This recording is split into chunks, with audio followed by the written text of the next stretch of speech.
اعوذ باللہ من الشیطان الرجیم بسم اللہ الرحمن الرحیم کتب علیکم القتال وهو کرہ لکم وعسى أن تكرهوا شيئا وهو خير لكم وعسى أن تحبوا شيئا وهو شر لكم والله يعلم وأنتم لا تعلمون يسألونك عن الشهر الحرام قتال فيه قل قتال فيه كبير وصد عن سبيل الله وكفر به والمسجد الحرام وإخراج أهله منه أكبر عند الله والفتنة أكبر من القتل ولا يزالون يقاتلونكم حتى يردوكم عن دينكم إن استطاعوا ومن يرتد منكم عن دينه فيمت وهو كافر فأولئك حبطت أعمالهم في الدنيا والآخرة وأولئك أصحاب النار هم فيها خالدون إن الذين آمنوا والذين هاجروا وجاهدوا في سبيل الله أولئك يرجون رحمة الله والله غفور رحیم صدق اللہ العظیم۔ یہ قرآن مجید کا دوسرا پارہ ہے اور سورہ بقرہ کی یہ 3 آیتیں ہیں۔ جیسے کہ اس سے پہلے بھی یہ بات آ چکی ہے کہ دوسرے پارے کے 6واں رکوع جہاں سے شروع ہوتا ہے وہاں سے سورہ بقرہ کا یہ نصف ثانی شروع ہوتا ہے، یعنی دوسرا حصہ۔ مفسرین نے اس سورت کو تفسیر کے اعتبار سے 2 جگہ تقسیم کیا ہے۔ دوسرے حصے میں اکثر نیکیوں کے احکامات آئے ہیں، چونکہ پہلے حصے میں اکثر طور پر بنی اسرائیل پر حقیقت کو واضح کیا گیا اور بہت سی باتیں ان کے بارے میں آئیں، ان کی حقیقت کیا تھی۔ اب نصف ثانی میں جو باتیں اکثر آئی ہیں وہ ہے احکامات۔ اس سے پہلے روزے کے احکامات آئے، کب چھوڑنا ہے کب رکھنا ہے۔ اس کے بعد عمرے اور حج کے مختصر احکامات آئے اور بھی بہت سے احکامات آئے۔ آج جو آیت ہے یہ قرآن کی وہ آیت ہے کہ جس کے ذریعے سے ایک بہت بڑا فریضہ پوری امت مسلمہ پر تا قیامت فرض کفایہ کے طور پر فرض کر دیا گیا ہے، وہ ہے جہاد کا مسئلہ، اور جس کے یا یوں کہہ لیں کہ جس کو آڑ بنا کر مذہب اسلام پر بڑے الزامات بھی ہیں۔ تو چونکہ یہ 3 آیتیں ہیں اور ان کی جو تفسیر ہے وہ مفسرین نے بہت لمبی چوڑی بحثیں کی ہیں کہ کیوں اللہ نے یہ کہا کہ جہاد گرچہ ظاہری اعتبار سے دیکھنے میں لگتا ہے کہ جان اور مال کا نقصان ہوتا ہے، مگر اس کے فائدے بڑے دور رس ہوتے ہیں، مستقبل کے اعتبار سے بڑے فوائد ہوتے ہیں۔ تو آیت شروع ہوتی ہے، فرمایا کتب علیکم القتال، تم پر جہاد کو فرض کیا گیا۔ اور چونکہ قرآن جس کی ذات سے نکلا ہے وہ انسانوں کے مزاج سے بخوبی واقف ہے، تو اگلا جملہ خود ہی اللہ نے یوں فرمایا وَهُوَ كُرْهٌ لَكُمْ، ہم یہ بھی جانتے ہیں وہ ذرا تمہیں ناپسند بھی ہے۔ انسان فطری اعتبار سے لڑنا نہیں چاہتا، جھگڑنا نہیں چاہتا، تو یوں کہہ کر کہ ہم نے تم پر جہاد فرض کیا، ہاں یہ بات ہے کہ ذرا تمہاری طبیعت سے وہ میل نہیں کھاتا۔ اس کے بعد فرمایا کہ سنو، انسانوں کے ساتھ یہ کمی کیوں ہے کہ ان کو بعض چیزیں پسند نہیں آتی۔ اس کی وجہ بیان کی کہ عسیٰ ان تکرہوا شیئا وہو خیر لکم، یہ ہو سکتا ہے کہ کوئی چیز ایسی ہو جس کو تم ناپسند کرو مگر حقیقتاً اس میں بڑے فائدے ہوں، وعسیٰ ان تحبوا شیئا، اور کوئی چیز ایسی ہو جس کو تم پسند کرتے ہو مگر حقیقت کیا ہے شر لکم، تمہارے لیے نقصان ہو اس میں۔ اور فرمایا سنو واللہ یعلم وانتم لا تعلمون، حقیقت یہ ہے کہ تم چاہے کتنی کوشش کر لو، کہیں تک پہنچ جاؤ، مگر کسی بھی چیز کے بارے میں انسان یہ فیصلہ 100% نہیں کر سکتا کہ یہ میرے لیے نقصان دہ ثابت ہوگی یا اس سے مجھے فائدہ ملے گا۔ یہ تو صرف اللہ کی ذات ہے جس کو ازل سے ابد تک، شروع سے آخر تک ہر چیز کا اسے علم ہے۔ تو اسی لیے فرمایا یہ تمہیں گرچہ ناپسند ہوگا مگر اس کے فائدے بہت ہیں، اور اشاروں میں کہا جو بات آئندہ بھی آئے گی اس کے بعد کہ یہ بڑے فائدے کی چیز ہے۔ اب دراصل یہ آیت نازل کیوں ہوئی؟ کیونکہ قرآن کی ہر آیت کے نزول کا، اس کے نازل ہونے کا ایک بیک گراؤنڈ اور پس منظر ہوتا ہے کہ اسباب نزول کیا ہیں۔ ہوا یوں کہ اب تک جہاد فرض نہیں تھا، مگر مدینہ منورہ کے احاطے میں یہ یوں کہہ لیں کہ آس پاس کے علاقے میں اللہ کے نبی اور کچھ صحابہ تھے، کچھ کفار سے جھڑپ ہوئی، جس جھڑپ میں، جس لڑائی کے نتیجے میں ایک کافر مارا گیا۔ اب مسلمانوں کا جو مزاج ہے وہ یہ ہے کہ نقصان کسی کو نہ پہنچے ہماری ذات سے۔ اب بعض روایات کے اندر آتا ہے کہ صحابہ بڑے فکر مند ہوئے۔ ہاں یہاں یہ بھی یاد رکھیں کہ بعض مفسرین کا کہنا یہ ہے کہ اللہ کے نبی شریک تھے، بعض میں کہ شریک نہیں تھے۔ صحابہ کی ایک ٹولی جس کو شریعت کی زبان میں کہا جاتا ہے سریہ، چونکہ جنگ جو اللہ کے نبی جن میں شریک رہے ہیں ان کو غزوہ یا غزوات کہتے ہیں، جن میں اللہ کے نبی بذات خود شریک ہوئے۔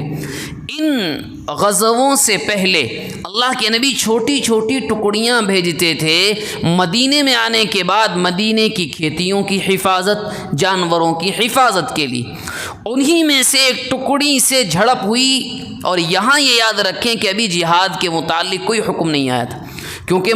مکہ مکرمہ میں تو حکم یہ تھا فاصبر کما صبر اولو العزم من الرسل ولا تستعجل لهم، صبر کیجیے، کچھ جواب نہیں دینا ہے آپ۔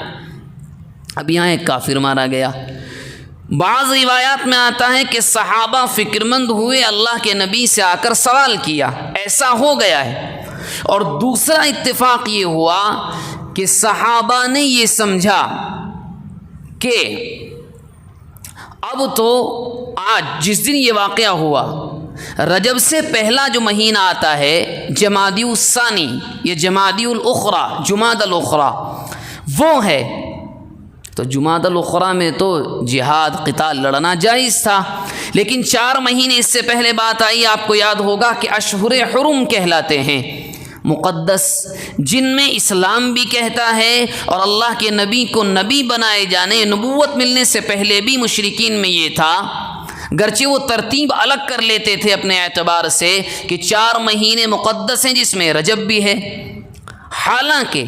اس دن رجب کی 1 تاریخ تھی، لیکن صحابہ نے یہ سمجھا کہ جمادی الثانی کی 30 تاریخ تو جہاد کا یا لڑنا کیسا بھی جائز ہے۔ اس خیال سے جوابی کارروائی میں وہ کافر مارا گیا۔ اب صحابہ کو معلوم نہیں ہے، یہ کام ہو گیا، یہ حادثہ ہو گیا۔ تو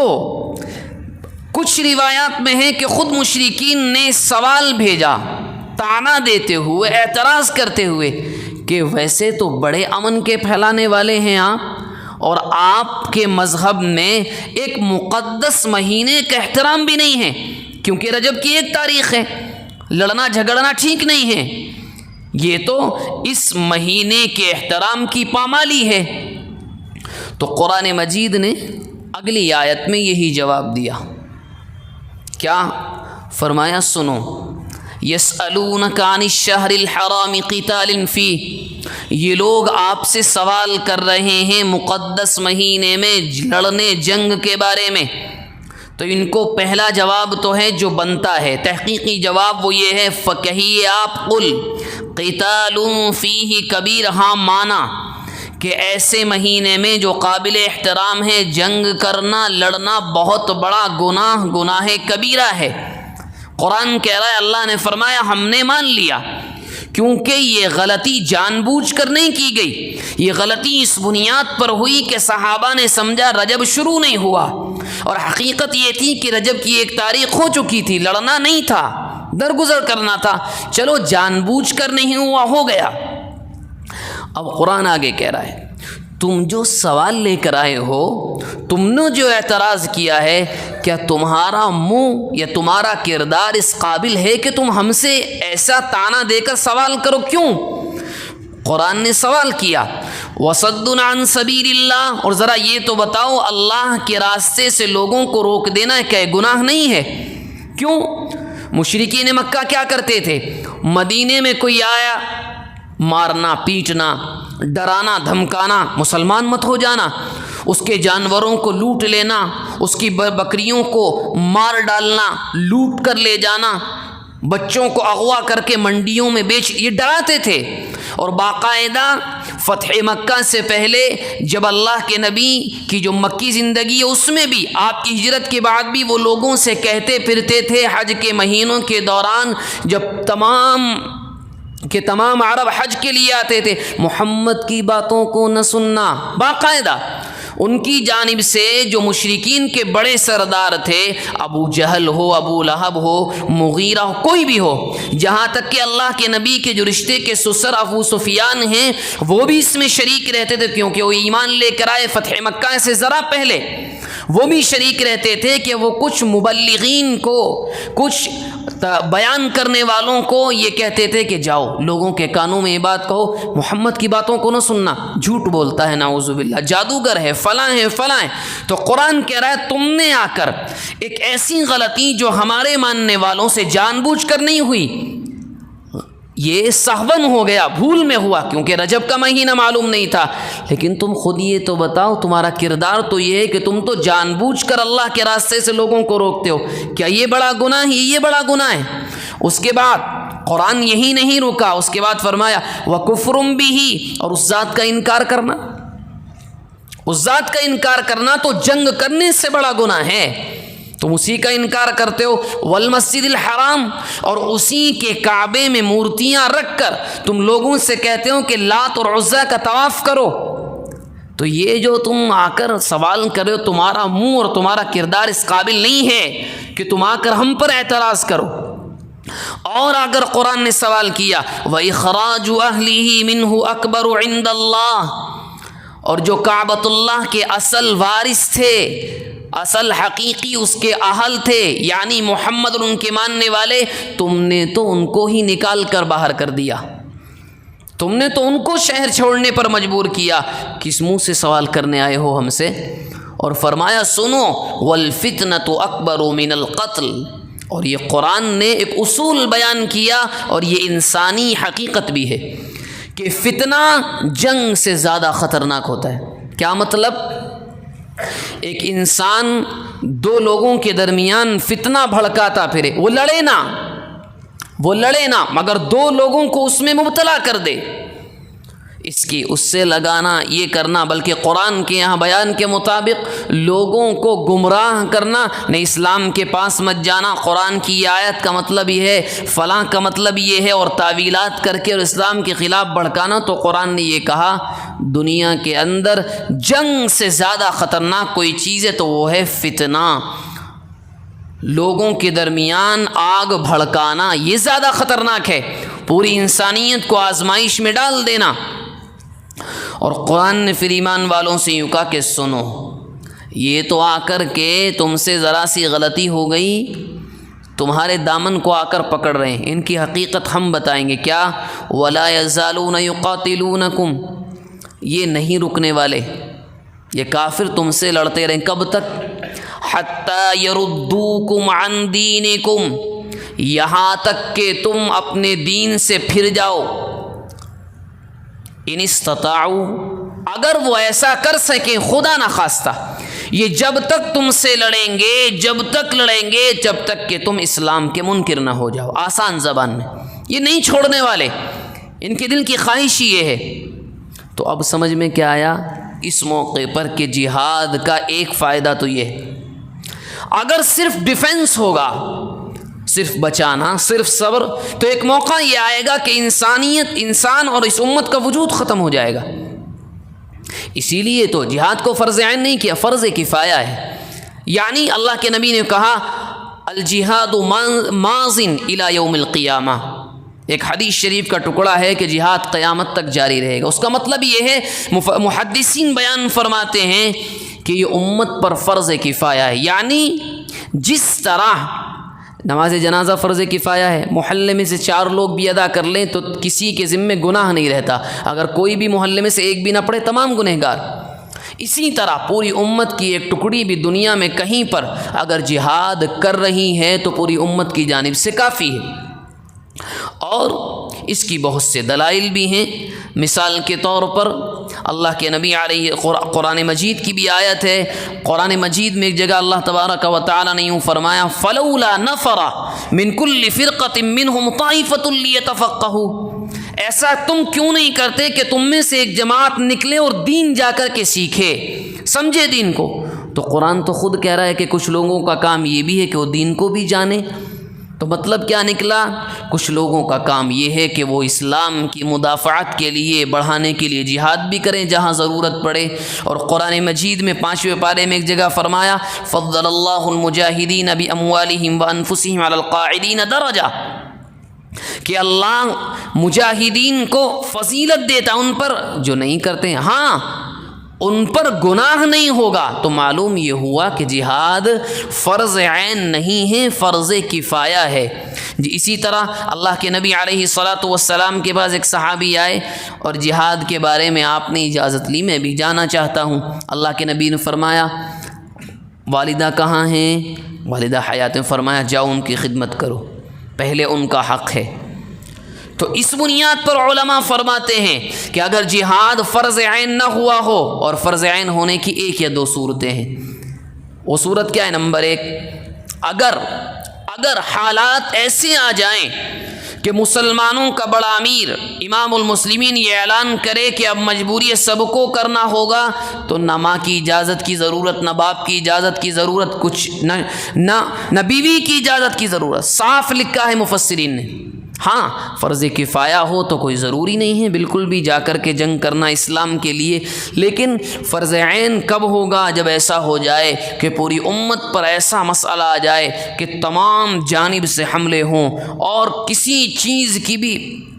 ذرا سی بھی مہلت نہ مل رہی ہو، تو پھر اس کے بعد جو قرآن و حدیث کے ماہر ہوتے ہیں، اللہ والے اکابرین، ان کی جانب سے اعلانات بھی آتے ہیں، جیسے جنگ آزادی کے موقع پر ہوا، محدث دہلوی رحمۃ اللہ علیہ نے فتویٰ دیا، اعلان کیا کہ اب ہمارے دین کا مسئلہ ہے، تو وہاں سے صاف اعلان کیا گیا کہ انگریز کی غلامی حرام اور اس کے ساتھ جہاد کرنا فرض ہے۔